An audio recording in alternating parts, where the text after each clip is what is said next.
At the time I purchased this Dewalt Flexvolt Mitersaw, I said I was going to put my Festool Capex away for 3 months and use this saw exclusively. And that's what I did.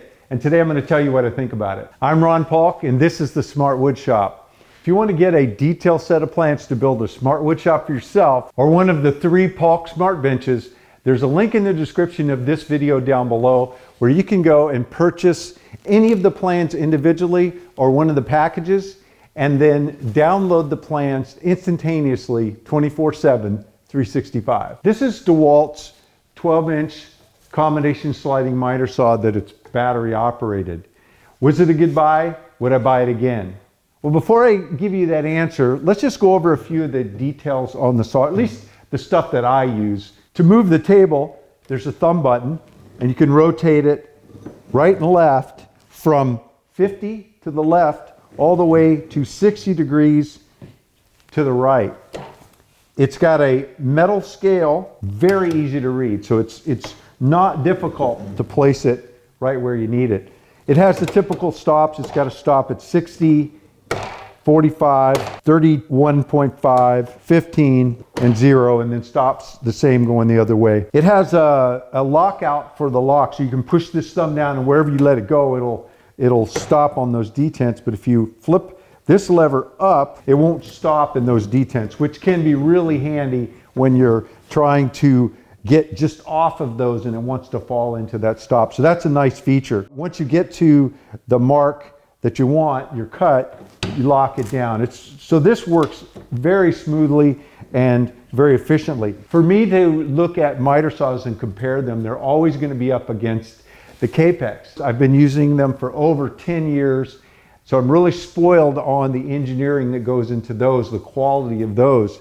So it's really difficult for a miter saw to impress me.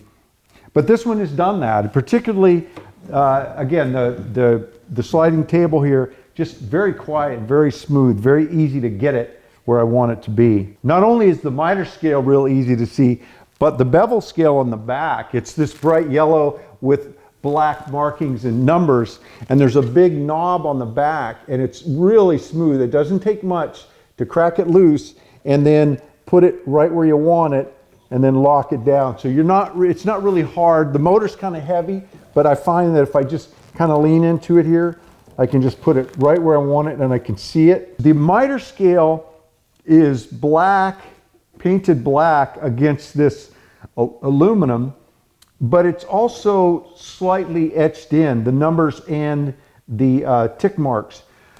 On the back one, it is this bright yellow. It's really easy to see, nice markings, but it feels like it's just painted on. So I'll have to see how that holds up.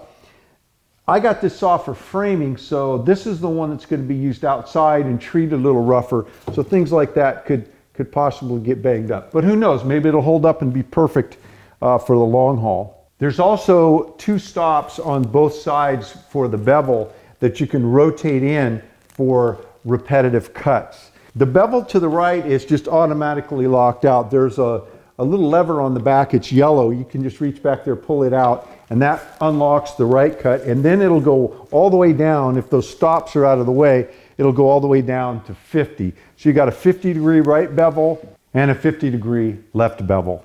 The slide is also very smooth.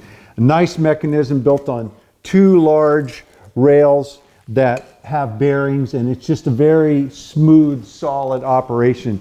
You can of course lock that out if you just want to do fixed miter operation, as well as you can lock the depth of your cut down. It does have a dust port. You can hook up a vacuum hose to it, or it does come with a bag.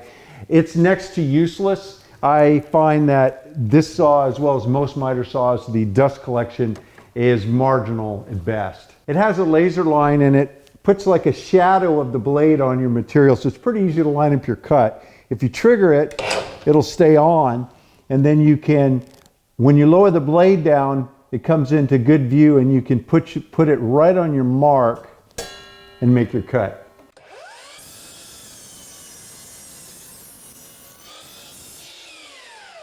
What I like most about this saw is that it's a big, heavy-duty saw with the cut capacity that I need for framing, but it does it all with batteries. It uses 2 of these FlexVolt 60-volt batteries, and using it in the shop, I haven't noticed that I've had to change the batteries too often.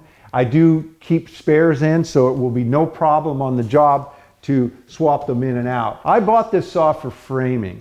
I don't want to use my Capex or any of my finish tools out in the weather. Framing is a different environment, and the precision level isn't as critical as they are when I'm putting together cabinets and casing windows and doors.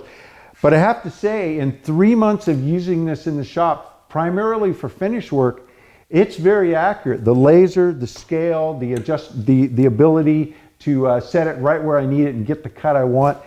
You know, I'm impressed. So I would recommend it for finish. There always has to be some cons with any tool. And for me, it's just that it's really big and heavy. For working in a house on finish work, I much prefer the compactness of the Capex. I have the same cut capacity, but it's much lighter and easier to move around and set up.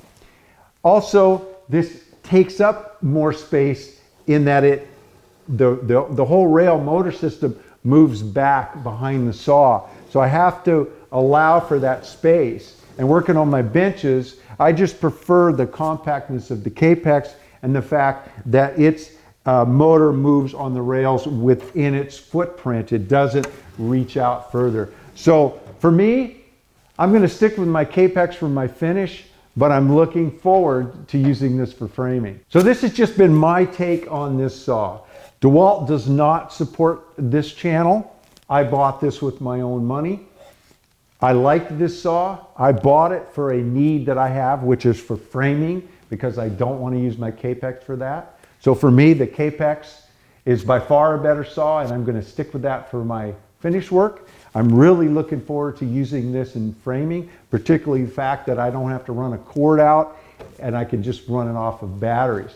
I will say though, I'm impressed, having used this for 3 months for almost exclusively finish work around the shop. I've been really impressed with the use of it. If I did not have a Capex, I would be confident that I could fulfill all of my carpentry needs in doing remodeling and doing finish work in houses and building new homes with this saw. Hey, if you enjoy these tool reviews, if you'd like to see me do more, then take just a second and give me a thumbs up. It helps drive that YouTube algorithm up so that more people will be served this video, which helps support the channel. Hey, thanks for dropping in the Smart Wood Shop. You stay safe and make some sawdust.